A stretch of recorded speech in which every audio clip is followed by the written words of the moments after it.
There's an ongoing debate in South Africa about how to best integrate traditional healers into the broader South African healthcare system. Regulations set by the Interim Traditional Healers Practitioners Council of South Africa has not been received well by practicing traditional healers in South Africa. They've pushed back, saying that these regulations must be drafted and crafted with them, in consultation with them, rather than being imposed on them by government. Joining me for more on this is the National Co-ordinator for the hashtag No Regulations with Healers Without Healers national campaign, Gogo Khumi Hamese. Gogo Khumi, good evening. Thank you so much for your time. Really do appreciate it. What are the regulations that the campaign is pushing back against? Good evening, Oliver. Thank you so much for having me tonight. So, Oliver, I think essentially speaking, we are against the regulations. I think we've made that clear. That's why the campaign's name is called hashtag No Regulations for Healers Without Healers. And what we're essentially saying is that may we be consulted and included when going through this process. And obviously, while we are doing our investigations on our side as a campaign, because we strongly are against the regulations, we came across a few things that the Department of Health and the Interim Traditional Health Practitioners Council of South Africa have not done. And, with that, we've gotten a bit of, I would say, a celebrity moment for the healers, because we get to say to the Interim Traditional Health Practitioners Council of South Africa that, could you please go through the proper channels and make sure that you've dotted all your I's and T's before, you put this out there and gazette it. So we have a little bit of a victory that, we want to celebrate today. And I'd like for us to pat ourselves on the back. We've been doing quite a lot of work in the background. At the center of this is the socio-economic impact assessment that has to be done and the requirements related to that. What are the assessment requirements?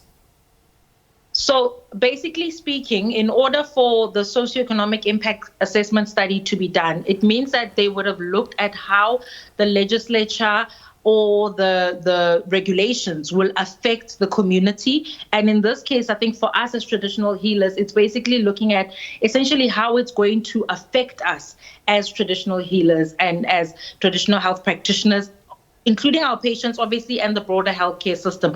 Obviously, we're looking at the analysis of how the regulation and the policy, the cost implications thereof, the benefits, and of course, what informs the decision making that they are putting in thought process as they're doing it.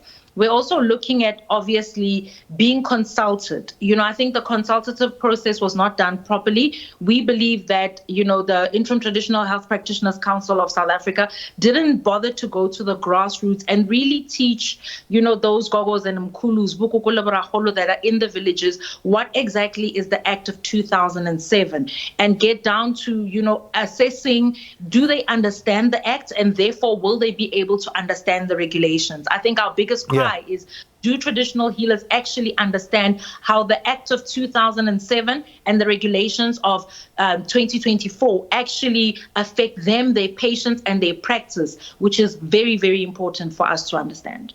When I framed this, I said this is a conversation about the integration of traditional healers into the broader South African healthcare system.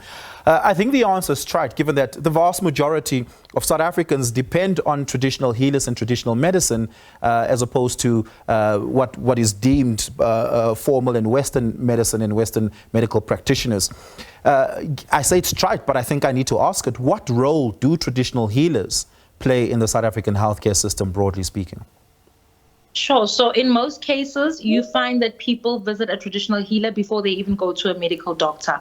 I think we need to look at the fact that we are custodians of culture and tradition. And whether a patient is sick or not, most of the time a traditional health practitioner plays the role of a guardian and a guider in families. So, for example, maybe a family wants to do umsebenzi and they're not sure how they can do it. Their first choice will not be, let me go to the doctor or to a psychologist or anyone in the Western medical field. They will first come to a practitioner, traditional health practitioner, and they'll ask, can we get guidance on how to do this?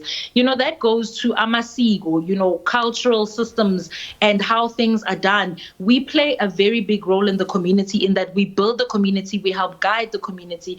And in instances where people are lost, they feel like they can come to us. And then you come to ailments and ailments in the body. They obviously will feel a lot less judged, in my Ndumba than they would by the nurses at the clinic. And that's something I feel the Department of Health likes to brush off the shoulders, like that's not a big thing. But people always talk about the stigma behind how they treated in the clinics. And when you come to your traditional health practitioner, there's absolutely no judgment. The aim there is to make sure that you leave my space having healed. Yep. Gogo Khumi Hamese, thank you so much for your time. Really do appreciate it. Gogo Hamese is the coordinator of the #NoRegulations for Healers Without Healers national campaign.